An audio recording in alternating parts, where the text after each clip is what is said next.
सकाळ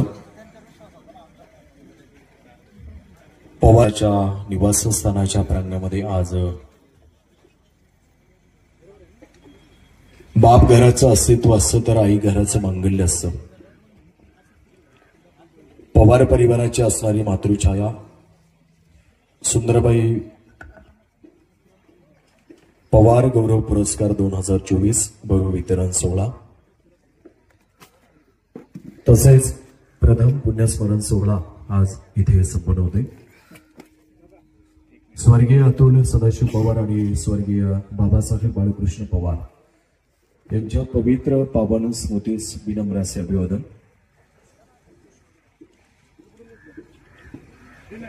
भगवंताला प्रत्येक घरामध्ये राहता येत नाही, म्हणून भगवंताने प्रत्येक घरामध्ये आई रूपाने एक देव निर्माण केलेला असतो. ज्या मातृछायेने पवार परिवारासारखा एक आदर्श परिवार उभा केला त्या स्वर्गीय सुंदरबाई पवार यांचा प्रथम पुण्यस्मरण सोहळा आज आपण इथे संपन्न करत आहोत. प्रथम पुण्यस्मरण सोहळ्याच्या निमित्तानं विविध सामाजिक उपक्रम देखील आपण या ठिकाणी आयोजित केलेले आहे. त्यामध्ये असं म्हणतात की ज्ञानाचं वजन वाढलं की ज्ञानदान करावं. याच अनुषंगानं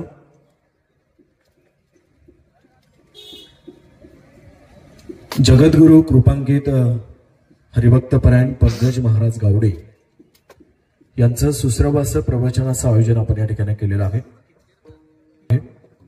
तसेच विविध क्षेत्रात उल्लेखनीय कामगिरी केलेल्या विविध मान्यवरांचा जीवन गौरव पुरस्कार आपण या ठिकाणी वितरित करत आहोत.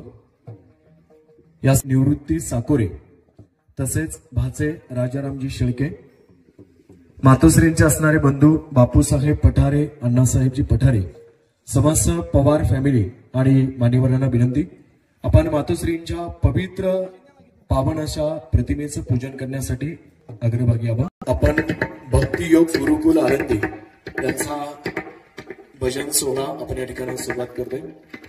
आज हा प्रथम पुण्यस्मरण सोहळा आपण इथे संपन्न करत आहोत. मंडळी असं म्हणतात की जन्माला आलेला माणूस हा भगवंताच्या दारात येत असतो आणि मृत पावत असलेला माणूस हा भगवंताच्या दारात जात असतो. अर्थात आज मातोश्रींचा प्रथम पुण्यस्मरण पवार परिवाराच्या वतीने ऋण व्यक्त करतो. साकोरे फॅमिली आपल्या सर्वांचं पवार परिवाराच्या वतीने ऋण व्यक्त करतो.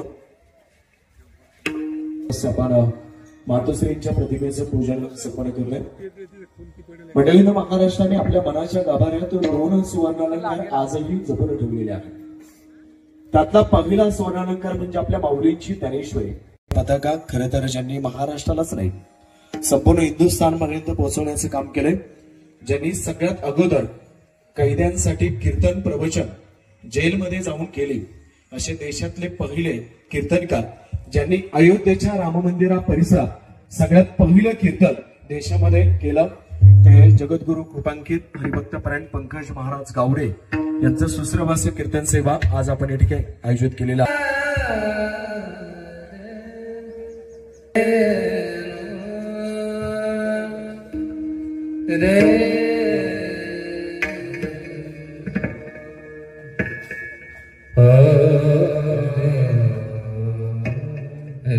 श्रीराम श्रीराम कृष्ण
काल कुठे होते.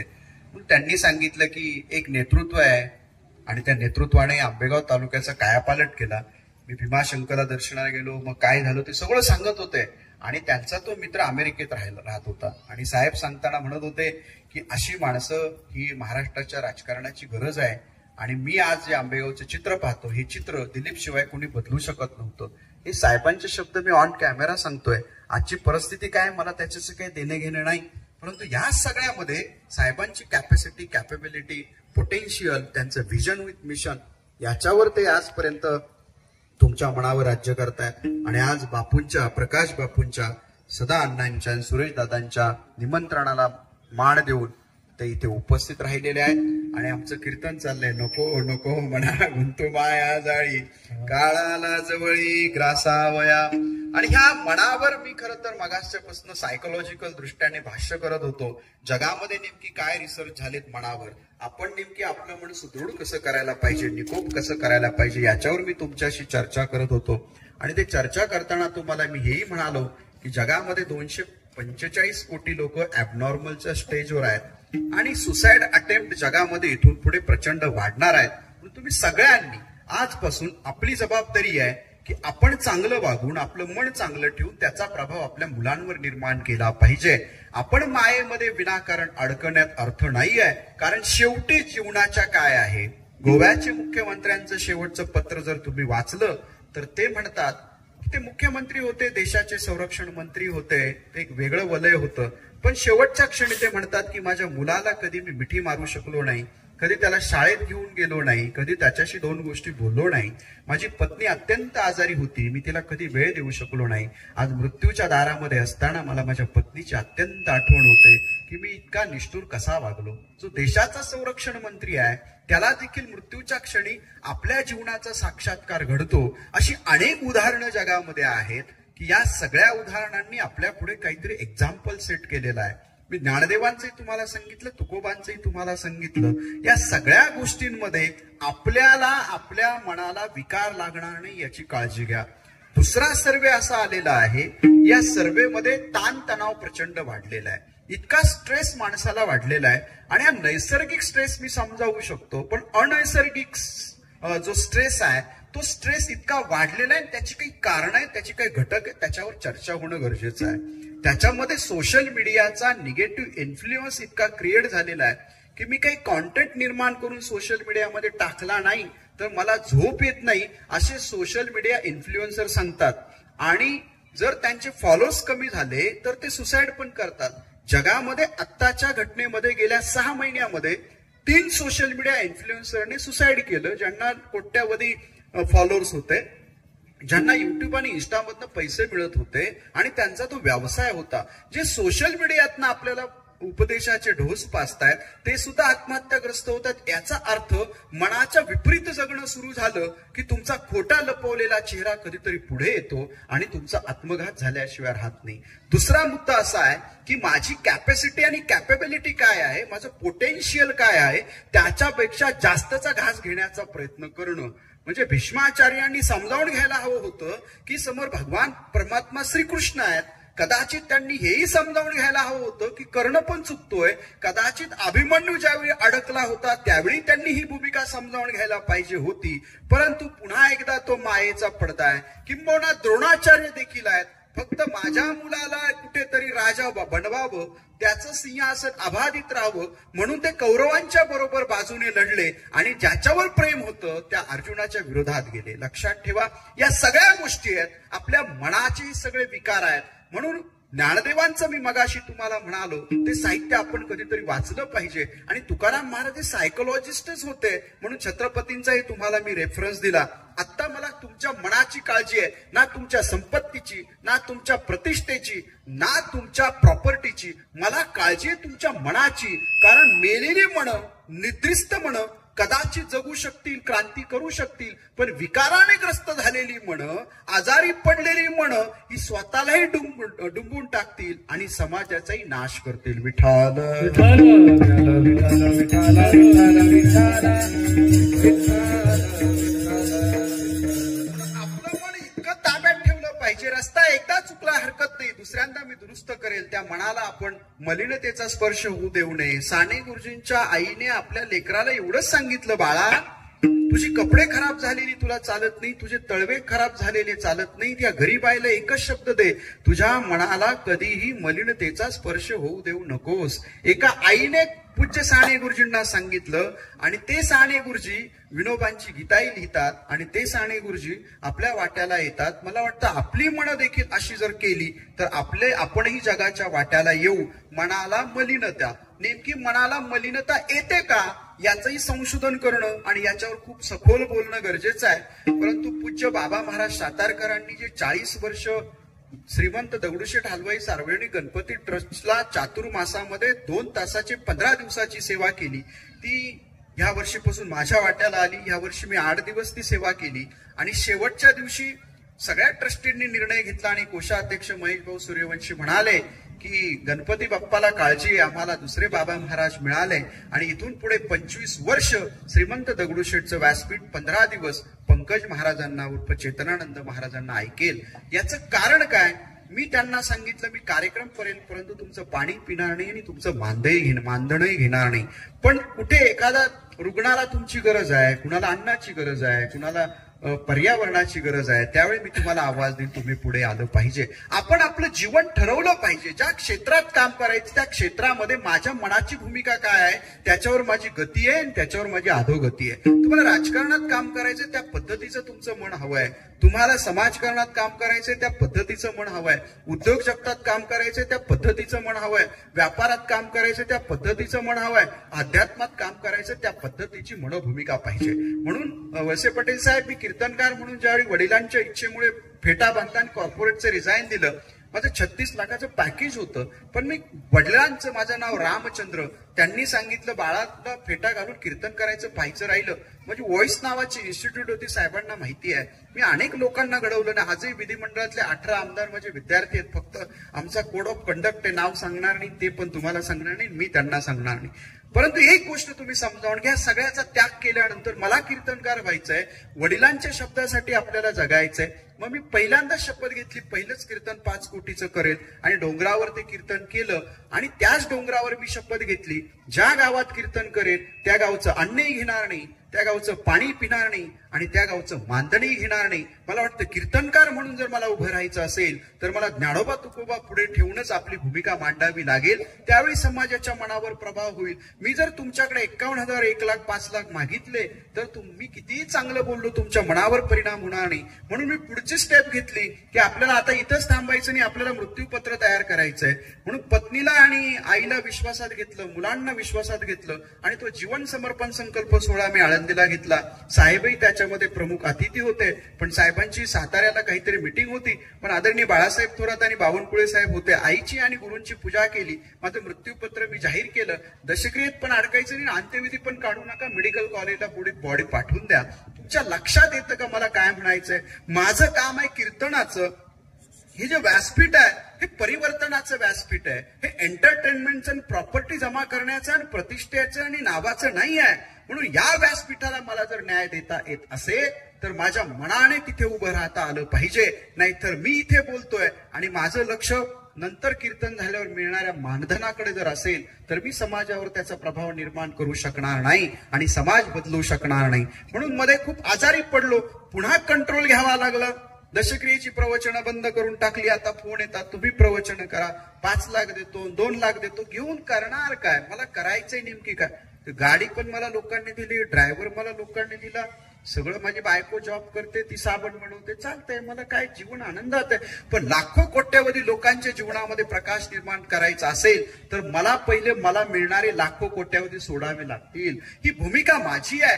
तशी तुम्ही तुमची भूमिका ठरवा. शेतकरी म्हणून भूमिका अशी ठरवा की मी 10 गुंठ्यात शेती करेल, पण जगामध्ये माझा मार्केटमध्ये नाव होईल, मी ऑर्गॅनिक कडे वळेल, माझ्या दुधामुळे त्याच्यात मिक्स केल्यानंतर कुणाच्या तरी लेकराला कॅन्सर होईल, हा विचार मला करायला हवा. मी जे उत्पादन करणारे, जगाला देणारे, अन्न हे ब्रह्म आहे. अन्नात भवन्ति भूतानि पर्जन्याद अन्न संभवा, यज्ञात भवति पर्जन्य यज्ञ कर्म समुद्भवा. मी जे अन्न करतो तयार, त्या अन्नावर मला कंट्रोल आहे का? मी त्याच्यात भेसळ करतो, हॉटेल व्यवसाय. सगळ्यात जास्त फूड इंडस्ट्रीने आमचं आरोग्य धोक्यात घातलेलं इंडियाचं. म्हणून साहेब, तुम्ही विधिमंडळात पहिला आवाज उठवला पाहिजे. अन्न औषध प्रशासन मंत्रालयाने जास्तीत जास्त याच्यावर लक्ष दिलं पाहिजे. तुम्ही रस्ते किती करता, तुम्ही कुठल्या पद्धतीचं डेव्हलपमेंट करता, हे सगळं लोकांसाठी आहे. पण लोकांची शरीरच जर नीट राहिली नाही, त्याच्यामुळे त्यांच्या मनावर आघात व्हायला लागले तर या साऱ्या डेव्हलपमेंटचा उपयोग नाही. म्हणून अन्न औषध प्रशासन, ड्रग्ज आणि ह्या चुकीच्या बेकायदेशीर व्यवसायांवर जर तुम्हाला आघात करता आला, ते जर बंद करता आले, तर मला वाटतं तुमच्या मागे तुमची जनता देखील खंबीर त्याचपणाने उभी राहील आणि उद्याची पिढी, उद्याचा महाराष्ट्र राष्ट्राला तारल्याशिवाय राहणार नाही. विठाल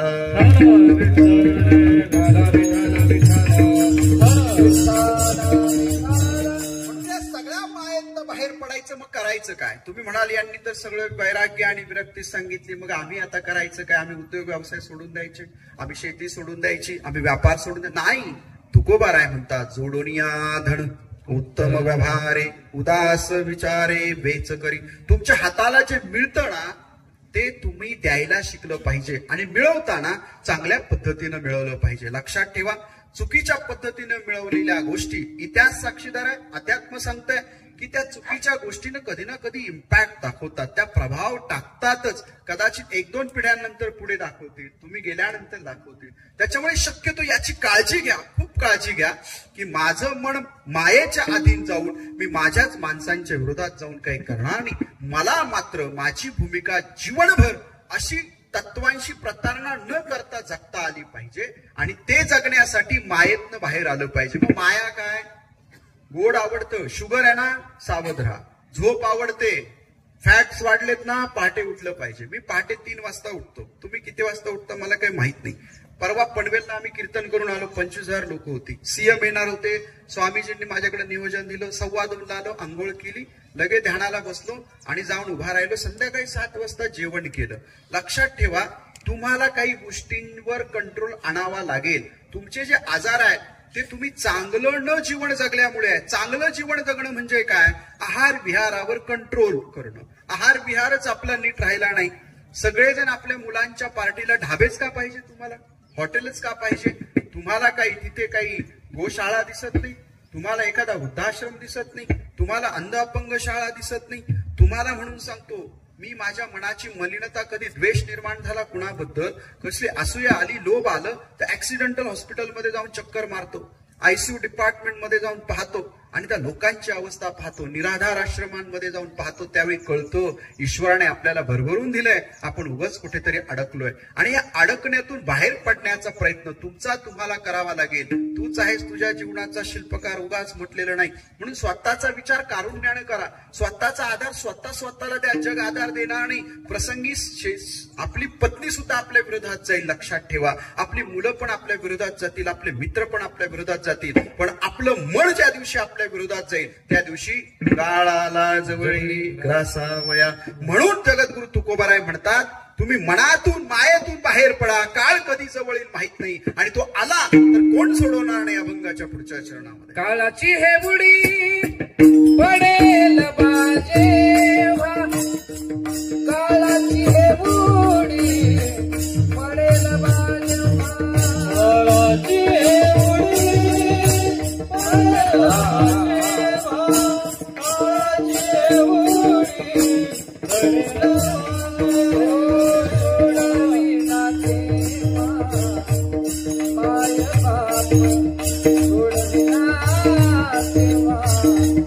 Bye.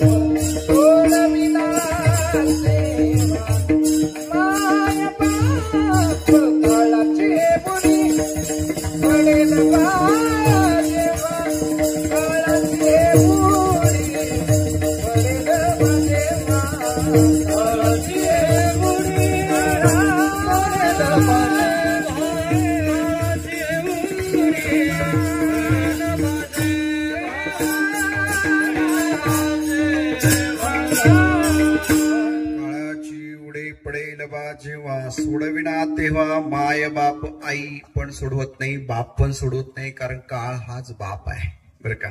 त्याच्यामुळे काळ नावाची जी वस्तू आहे ती आपण लक्षात घेतली पाहिजे. तो फक्त प्रेझेंट, पास्ट आणि फ्युचर नाही. नाहीतर आपल्याला टेन्सेस शिकवले जातात, प्रेझेंट, पास्ट अँड फ्युचर, आणि त्याच्यामध्ये पण प्रकार आहेत. त्याच्यामध्ये पण आता हे सगळे काळ मी नाही सांगत आहे तुम्हाला. काळ म्हणजे मृत्यू आणि हा शाश्वत आहे. तुमच्या माहितीसाठी सांगतो, आपण जे जीवन जगतो हे म्हणजे शाश्वत नाहीये. अपघातातलं जगणं आपल्या वाट्याला आलेलं आहे, ते चांगलं जगा. मी सांगत नाही, गौतम बुद्ध सांगतात. अपघातातलं जगणं आपल्या वाट्याला आलंय, ते चांगलं जगा. शाश्वत फक्त मृत्यू आहे, हे डोळ्यापुढे ठेवा. म्हणजे मृत्यू जर आमचा शाश्वत आहे, तो जर डोळ्यापुढे ठेवला तर आमचं रोजचं जीवन इतकं सुंदर जगता येईल की अपघातच होणार नाही. म्हणून त्यावेळी मात्र कोण सोडवायला येत नाही. तुम्हाला अनेक गोष्टी माहिती आहे, अनेक कथा माहिती आहे, तुम्हाला पुराण माहिती आहे, तुम्हाला इतिहासामधले दाखले माहिती आहेत की काळाची उडी जवळ आली, कुणी आलं नाही. पहा, लक्षात ठेवा.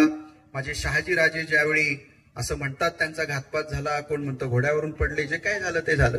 छत्रपती शिवाजी महाराजांना आपल्या वडिलांच्या अंत्यविधीच्या वेळी जाता आलं नाही.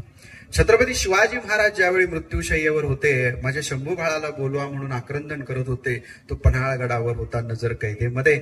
छत्रपती गेल्यानंतर शंभू राजांचं रायगडावर आगमन आहे आणि मग त्यांना कळतं आपले वडील गेलेले आहेत आणि मग त्या चितेवर जाऊन धाव घेतात आणि आबासाहेब मला सोडून का गेलात म्हणून आक्रंदन करतात. त्यावेळीही त्यांच्या वाट्याला छत्रपती शिवाजी महाराजांची शेवटची भेट आली नाही.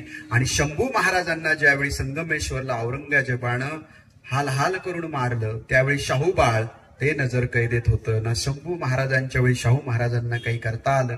हा पण स्वराज्याचा झाकलेला इतिहास आहे. याचा अर्थ असा आहे, काळाची उडी पडेल बा जेव्हा सोडविना तेव्हा माय बाप. आता तुमचे वडील कोण आहे, तुमची आई कोण आहे म्हणून तुम्ही निर्धास्त राहायचं, 200च्या स्पीडने गाडी चालवायची, कुठले पण ड्रग्ज घ्यायचे, कुठल्या पण रेव पार्टीज करायच्या, एज्युकेशन प्रॉपर करायचं नाही, पिझ्झा बर्गर खायचं, हॉटेलिंग करायचं आणि वेगळ्या पद्धतीच्या कल्चरमध्ये जगायचं. मला वाटतं हे मृत्यूला आमंत्रण देण्यासारखं आहे. म्हणून आपले आई वडील आपल्या कल्याणाचाच विचार करतात. आपण मात्र त्याच्यावर विश्वास ठेवून, त्यांच्या संस्कारावर, विचारावर विश्वास ठेवून पुढे गेलं पाहिजे. कारण काळाची उडी पडेल बा जेव्हा सोडविना तेव्हा माय बाप. माय बापच नाही, अजून कोण सोडवणार नाही. अभंगाच्या पुढच्या सोडविन राजा सोडविन राजा देशीचा चौधरी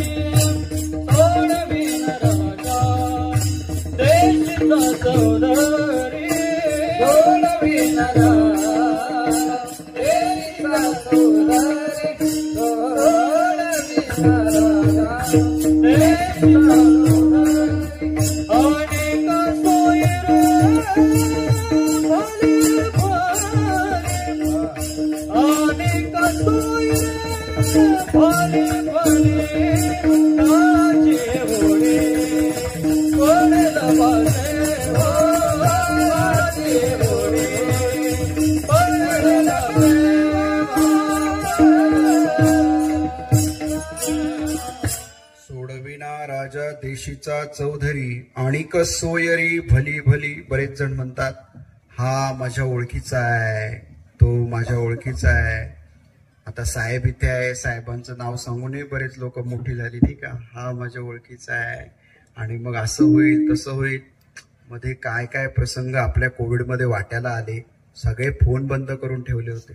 56 दिवस मी ज्युपिटरला हे अनुभवलं. माझे वडील आयसीयूत असताना रोज 80-82 हजार बिल व्हायचं आणि त्यांना माझं कीर्तन ऐकायचं म्हणून वाचवायचं आणि म्हणून प्रयत्न चालू होते. विलास काका मला म्हटले डोक्यावर परिणाम झाला, किती पैसे खर्च करतोयस. लक्षात ठेवा, जे जे मित्र होते ज्यांना मी आयुष्यात खूप मोठं केलं, मदत केली, त्यांनी फोन बंद करून ठेवले.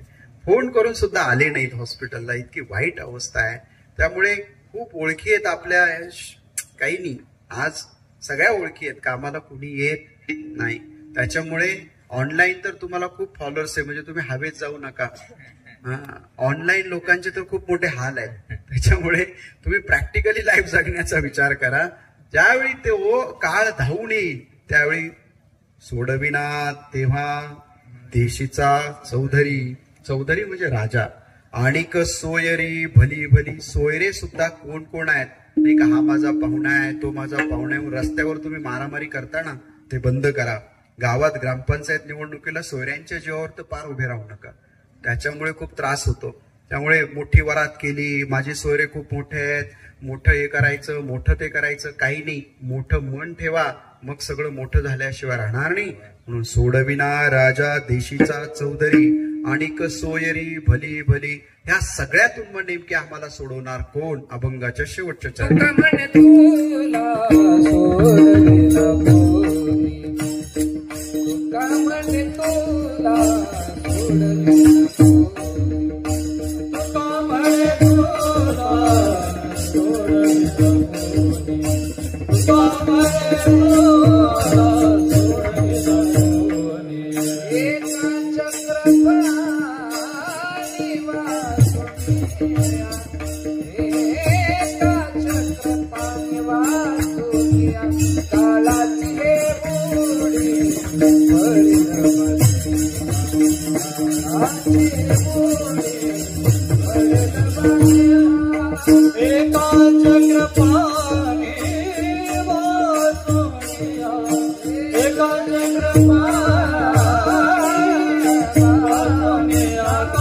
हे बुडी परिणमती, काळाची बुडी परिणमती. एका चक्रपाणी वासुकिया, एका सोडविना कोणी, एका चक्रपाणी वाचवणीया. आता चक्रपाणी वाचवतो कसा, ही मुळात हिंदू धर्माची फिलॉसॉफी आपण समजावूनच घेतली नाही. आपण वेद, उपनिषद, ब्रह्मसूत्र, भगवद्गीता, गाथा, ज्ञानेश्वरी, अमृतानुभव, चांगदेव पासष्टी, हरिपाठ याचा जर अभ्यास केला, दर्शनशास्त्र आहे, पूर्वमीमांसा आहे, सांख्य आहे, न्याय आहे, वैशेषिक आहे, उत्तर मीमांसा, या सगळ्यांचा योग, या सगळ्यांचा अभ्यास केल्यानंतर एक गोष्ट लक्षात येते, तो चक्रपाणी सोडवतो म्हणजे काय, जिवंत असताना मरणाची भीती जाणं, याचा अर्थ अमर होणं. लक्षात आलं? मृत्यू कधी येईल माहिती नाहीये.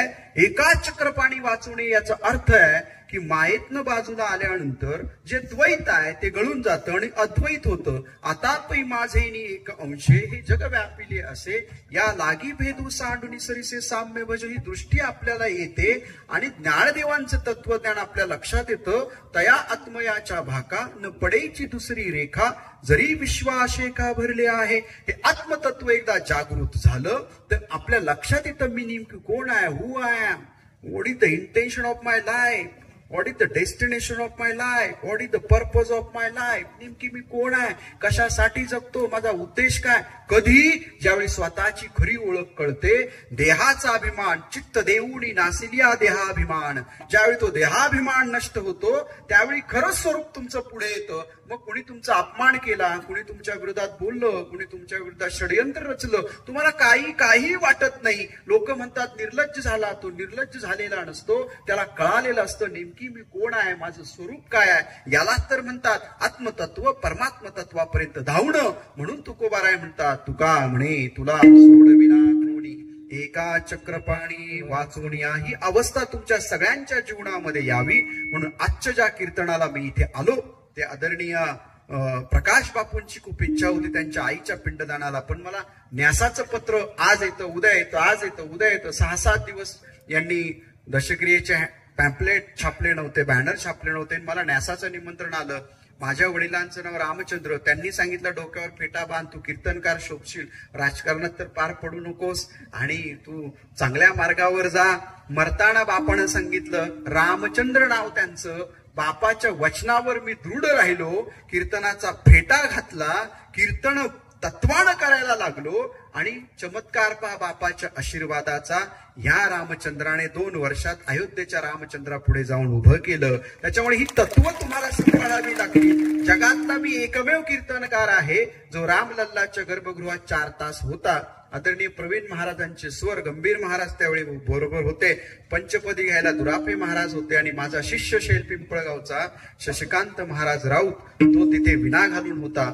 विष्णू मनोहर रडत होते, साताऱ्याचे आपले होते स्टेन गन घेऊन सेक्युरिटीला ते रडत होते, महाराष्ट्राच्या घोषणा चालू होत्या. हे सगळं तुमच्या वाट्याला येऊ शकतं, तुम्ही हे सार करू शकता, पण हे सगळं करताना तुमच्या जीवनाचा अभ्यास आता लोकांनी करायला नाही पाहिजे. तुमच्या जीवनाचा अभ्यास तुम्ही केला पाहिजे. तुम्ही तुमचं अनालिसिस करा, तुम्ही तुमचं इंटरप्रिटेशन करा, तुम्ही तुमच्या जीवनाची तत्व ठरवा. आणि एकदा तत्व ठरलं की त्याच्याशी प्रतारणा न करता भले काही हो, मी माझं जीवन अशा पद्धतीने जगेल. मग माझ्या स्वकीयांच्या विरोधात मला जावं लागलं तरी मी जाईल, माझ्या असणाऱ्या मित्रांच्या विरोधात जावं लागलं तरी मी जाईल, माझ्या घरच्यांच्या विरोधात जावं लागलं तरी मी जाईल. पण माझी जी तत्व आहे ती तत्व मात्र मी कधी सोडणार नाही. मग तो समाजाचा विकास असेल, तो उद्योग व्यवसाय पारंगतपणे करण्याचा असेल, तो अध्यात्मातलं क्षेत्र असेल, जे क्षेत्र असेल त्या क्षेत्राचं अंतिम लक्ष प्राप्त झाल्यानंतर तुम्हाला ज्यावेळी आनंद दाटून येईल, तो परमानंदात परावर्तित होईल, तो स्वानंदामधून ब्रह्मानंदात जाईल, त्यावेळी समजायचं चक्रपाणीची तुमच्यावर कृपा झाली आणि मग तुमचं सारं भय निघून जातं. तुका म्हणे तुला सोडविना कोणी, एका चक्रपाणी वाचवणिया, काळाची एवढी पडेल बा जेव्हा, सोडविना तेव्हा माय बाप विठोप्पा रखुमाई. जय जय विठोबा रखुमाई, जय विठोबा रखुमाई, जय जय विठोबा रखुमाई, जय जय विठोबा रखुमाई, विठोबा रखुमाई,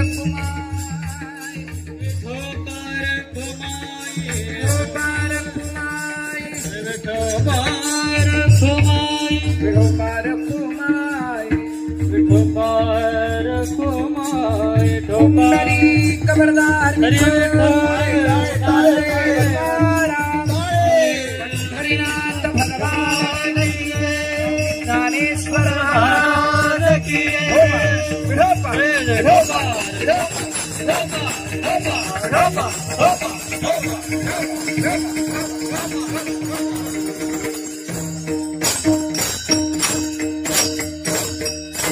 सृष्टी करायची आणि माझं कीर्तन थांबेल. अभंग सोडवण्याचा प्रयत्न तुमच्या पुढे केला. खर तर साहेब माझं कीर्तन 3 तास 4 तास असं चालतं आणि अभंग सोडून मी एकही शब्द बोलत नाही. त्याच्यामुळे आणि मी कीर्तन खूप सिलेक्टिव्ह घेतो. रोज फोन येतात, महाराज कार्यक्रम घ्या, मी घेत नाही. आज नेमकी बापूंच्या आणि अण्णांच्या आग्रहामुळे त्यावेळी मी आलो नाही म्हणून घेतलं. संध्याकाळी मुरली अण्णा मोहळांच्या काका आणि मावशींचं सहस्रचंद्र दर्शनाचं एक कीर्तन आहे आणि माझी भूमिका मांडण्यासाठी मी आलो. ज्या ज्या आई आहेत, यांची जी सुपुत्र आहेत, बापूंनी मला कपडे घेतली, परत घेतलीच नाही. बापू का रुसले का, रागवले का, तुमचा कुर्ता अजून घालून किती दिवस घालायचा. मध्ये म्हटले पाठवतो, पाठवलंच नाही. माझ्यावर प्रेम करणारे आदरणीय कांतीलाल उमाप साहेब ज्यावेळी पशुसंवर्धन आयुक्त होते त्यावेळी जालनाला जो मोठा एक्सपो झाला त्याला मला निमंत्रित वक्ता म्हणून बोलवलं आणि असंच कोण पंडलमध्ये बसत नव्हतं. मला साहेबांनी उभं केलं, जी गर्दी झाली आणि साहेब मग मुख्य सचिवाला समजून सांगत होते हे आमचे महाराज आहेत वगैरे आणि माझ्यावर खूप प्रेम करतात. आमचे पैलवान पण माझ्यावर खूप प्रेम करतात. कुठे पैलवान सुभाष अण्णा कुठे आहे? पैलवानांचं प्रेम आहे. मध्ये मला खर्चायला पैसे द्यायचे गपचूप आणि मला म्हणे सांगू नका, माझ्या अकाउंटला पाठवायचे. मी अकाउंटच बंद करून टाकलं. त्याच्यामुळे विषयच नको. आमचे राजेंद्रजी उमाप साहेब मला म्हणाले देवस्थानचा विकास करायचा आहे, तुम्ही विश्वस्त झालं पाहिजे. मुंबईवरनं फोन आले, तुम्ही आळंदीला विश्वस्त झालं पाहिजे. म्हटलं जायचंच नाही. आळंदीला 3 महिने गेलोच नाही त्या काचाने, कुठं फॉर्मवर सही घेतील. सगळे खूप प्रेम करतात माझ्यावर. आमचे शहाजी उमापांचा एक दरार आहे.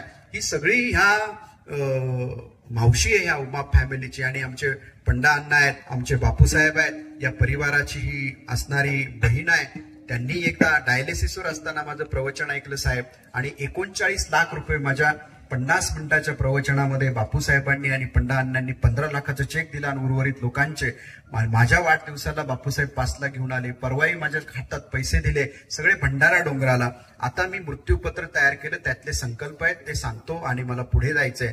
माझं गावामध्ये 8 कोटीचं मंदिराचं काम चालू आहे पिंपळगावला आणि अण्णाबाबांचं ते स्वप्न होतं म्हणून त्या गावच्या मंदिराला मी 1 कोटी रुपये देतोय.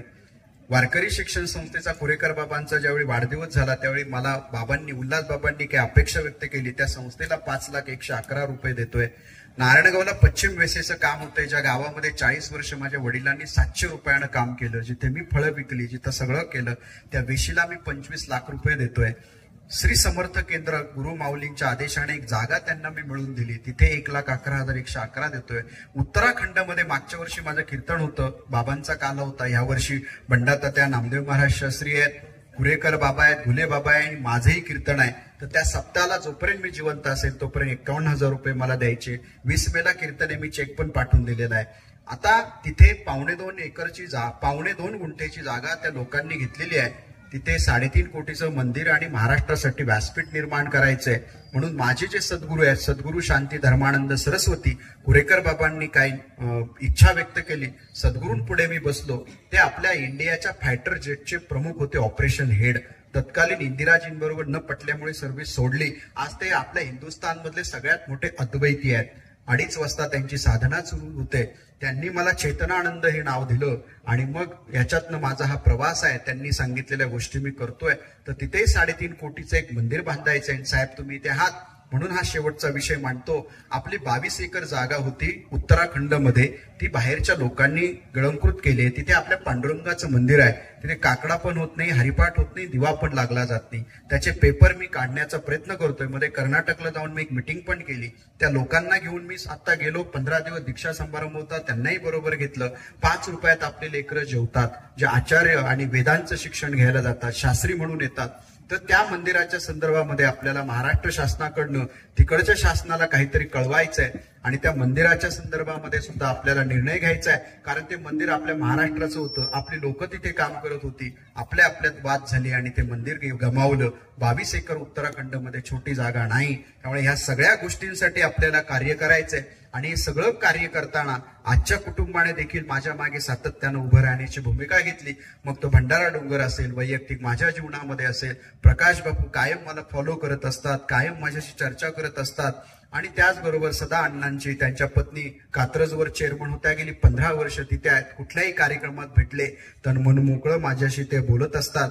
आजही पवार कुटुंबांकडनं मी जो काही संकल्प केलेत, वारकरी शिक्षण संस्थेला 5 लाख रुपये द्यायचे, गावाला 1 कोटी द्यायचे, जे काय 1.5 कोटीचा संकल्प आहे, लवकरच तो कार्यक्रम मी घेणार आहे. मागच्या कार्यक्रमात तुम्ही आला नाही, ह्या कार्यक्रमाला यावं लागेल. आणि खर्च काही मी करणार नाही, माझा सनी निमन माझा मित्र आहे, तो सगळा खर्च करणार आहे. त्याला गोविंददेवगिरीजी, बावनकुळे साहेब, तुम्ही आणि गुरु माऊली या सगळ्यांनी यावं, या लेकराला आशीर्वाद द्यावेत. इतकीच भावना आहे. तर त्या वाटप त्या लोकांचं होईल, ज्यांनी दिले त्यांचा सत्कार होईल. बापूसाहेब ह्या आईंचे भाऊ, त्यांनी त्यासाठी 5,55,000 रुपये मला दिलेले आहेत. आणि आजही या कीर्तनामध्ये माझ्या योगदानासाठी, मी करतो ह्या कामांसाठी 1,11,000 रुपये या कुटुंबाने दिले. म्हणून यांच्यासाठी जोरदार आपण टाळ्या वाजवल्या पाहिजे. मला बाकीचे महाराज म्हणतात, लोक तुम्हाला पैसे का कसे देतात आणि आम्हाला का देत नाही. म्हटलं मला काही फिलॉसॉफी माहित नाही. मी जे घेतो या हातानं ते ह्या हाताने देतो. भंडारा डोंगराला आपण खूप पैसे दिले. आता तिथे आपल्याला कॉरिडॉर करायचं, 1,000 कोटीचं काम उभं करायचंय. बावनकुळे साहेबांनी मला शब्द दिलेला आहे. पण स्थानिक प्रतिनिधी म्हणून साहेब तुम्ही माझ्या पाठीशी उभं राहावं. आपल्याला गव्हर्नमेंट करणं, कॉरिडॉर तुम्ही मंदिरासाठी देणार नाही, म्हणजे मला ते माहिती आहे. आय नो तुमचे सगळे रूल्स. पण आपल्याला एक जगद्गुरू तुकाराम महाराजांचं मंदिर व्हावं हा माझी इच्छा आहे. मी तिथे सदस्य पण नाही, सल्लागार पण नाही आणि तिथे बॉडीवर पण नाही. पण इच्छा आहे प्रभू रामाचं मंदिर जर उभं राहत असेल अयोध्येमध्ये उभा राहिला प्रभू राम. आता आम्ही सगळे वाट पाहतोय भंडारा डोंगरावर कधी उभा राहणार तुकाराम. आणि त्या तुकारामांना उभं करण्याची जबाबदारी आपली आहे. ज्यांनी आपल्या महाराष्ट्राला दिशा दिली. महाराष्ट्राचा प्राण ज्ञानोबा आहे, महाराष्ट्राचा श्वास तुकोबा आहे, महाराष्ट्राचं ध्येय विठोबा आहे आणि महाराष्ट्राचं साध्य शिवबा आहे. हे ज्ञानोबा, तुकोबा, विठोबा, शिवबा ही फिलॉसॉफी पुढे न्यायची आहे. म्हणून मला एक गुरुकुल करायचं, जिथे मोफत मुलांना शिकवायचे. म्हणून जागा पाहायचं काम चालू आहे. आणि हे सगळं समाजाचं असेल. मृत्यूपत्रामध्ये ते लिहिलंय, मी गेल्यानंतर हे कलेक्टर आणि हे सगळं याचं काम पाहतील. तर ह्या सगळ्या दृष्टीने आपल्याला पुढे जायचंय. मला वारकरी सेंटर्स महाराष्ट्रात निर्माण करायचे. सगळ्यांची फिलॉसॉफी महाराष्ट्रावर आली, पण महाराष्ट्राचीच फिलॉसॉफी घेऊन जगभर ते गेले. ज्ञानोबा तुकोबांची फिलॉसॉफी घराघरामध्ये जावी म्हणून मला काम करायचंय. महाराष्ट्रात मला 2,000 सेंटर्स निर्माण करायचे. आणि तुमच्या बरोबर मी कुठेही असेल, मला तुमच्यावर ऑनलाईन ते 2 तासाचं सेशन असेल, 1 तास लेक्चर असेल, तुमच्याकडनं साधना करून घेतली जाईल. आणि तुमचे काही प्रश्न, मी व्हॉट्सअप वापरत नाही, मेलवर जे प्रश्न येतील त्याची उत्तरं दिली जातील. तुमच्याही गावामध्ये बापू आणि अण्णा तुम्हाला जर वाटत असेल तर हे सेंटर इथे सुरू करायचं मला 1 रुपया द्यायचा नाही, तुम्ही 1 रुपया घ्यायचा नाही, एक जागा फक्त शोधायची, तिथे प्रोजेक्टर असेल, पाणी प्यायला असेल, पंखे असेल, बसायला जागा असेल, ज्यांना मांडी घालून बसता येते त्यांना खुर्च्या असतील, किमान 100-200 लोक तिथे यावीत. मग आपण हे सेंटर इथे सुरू करू. पुढच्या 6 महिन्यात 350 सेंटरची माझ्याकडे नावं आलेली आहेत. बहुतांशी पुणे जिल्ह्यातलेच आहे. तर तुमच्याही गावामध्ये, इतक्या सुंदर गावामध्ये, जाते गावमध्ये हे जातं ज्ञानोबा तुकोबाचं फिरावं आणि ते वारकरी सेंटर इथे सुरू व्हावं. साहेबांनी त्याला आशीर्वाद द्यावेत अशी अपेक्षा व्यक्त करतो. या आईंना माझ्या वतीनं आणि माझ्या सर्व परिवाराच्या, माझा परिवार म्हणजे हा सगळा परिवार, या सगळ्या परिवाराच्या वतीने मनापासून शुभेच्छा देतो. आज ही लहान लहान लेकरं आमच्या प्रकाश महाराजांच्या आहेत, आदर्श संस्था चालवतात. राजाराम महाराज देवळकर मृदुंगावर आहेत, माझे प्रवीण महाराज इथे कीर्तनाला गायनाला आहेत, बोधे बाबांचे शिष्य म्हणून राम महाराज पैठणकर आहेत, माऊली महाराज अडाव आहेत. या सगळ्यांच्या वतीने या आईंना भावपूर्ण श्रद्धांजली समर्पित करताना वासंसी जीर्णानि यथा विहाय नवानि गृह्णान्ति नरोपराणि तथा शरीराणि विहाय जीर्णानि अन्यानि संयाति नवानि दे. भावपूर्ण श्रद्धांजली देतो. पहिलं ज्ञानेश्वर माऊली होईल, त्याच्यानंतर अभंग होईल, पुष्पवृष्टी होईल, कार्यक्रम माझा थांबेल, साहेब येतील, काही पुरस्कार होतील, पुरस्कार झाल्यानंतर साहेबांचे आपल्याला आशीर्वादपर काही वचनं होतील, तदनंतर आभार होईल, महाप्रसाद होईल. त्याच्याशिवाय कुणी उठायचं नाही. ज्ञानेश्वर महाराज ज्ञानेश्वर माऊली.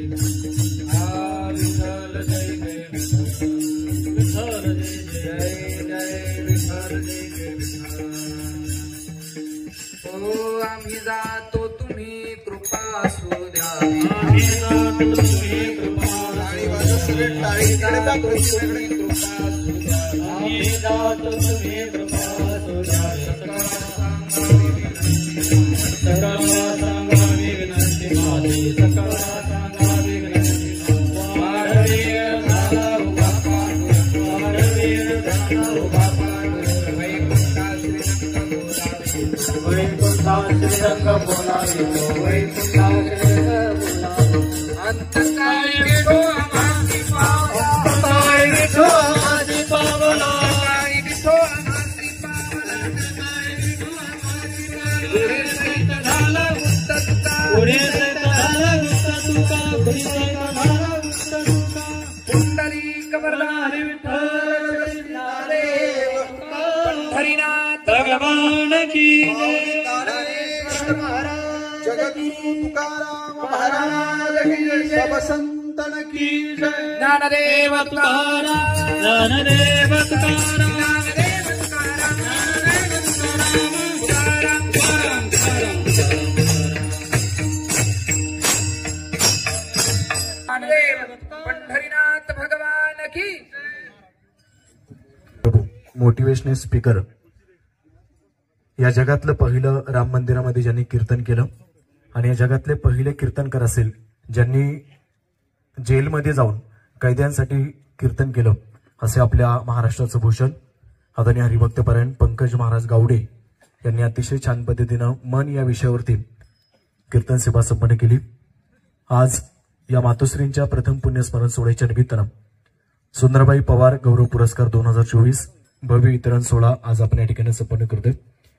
प्रथमतः आदरणीय साहेब मातोश्रींच्या पवित्र अशा प्रतिमेचं दर्शन संतोषजी भरणे, रवींद्रजी करंजकले, सोपानराव गावारे, संदीप रविंगे, शांताराम बापू इंगे, सुनील ताते वडगुले, सुभाषराव खंडाळे, सरपंच शुभांगीताई पडवळ, नूतनताई पालेकर, बाजार समितीचे माजी सभापती शंकरदादा जांभळकर, निलेशजी उमाप सरपंच, अजय शेठ गुले, संदीपजी गाडे, किशोरजी खळदकर, आप्पासाहेब बेनके, दादा पाटील फराटे, राजेंद्रजी कोरेकर. या ठिकाणी आदरणीय साहेब आणि मान्यवर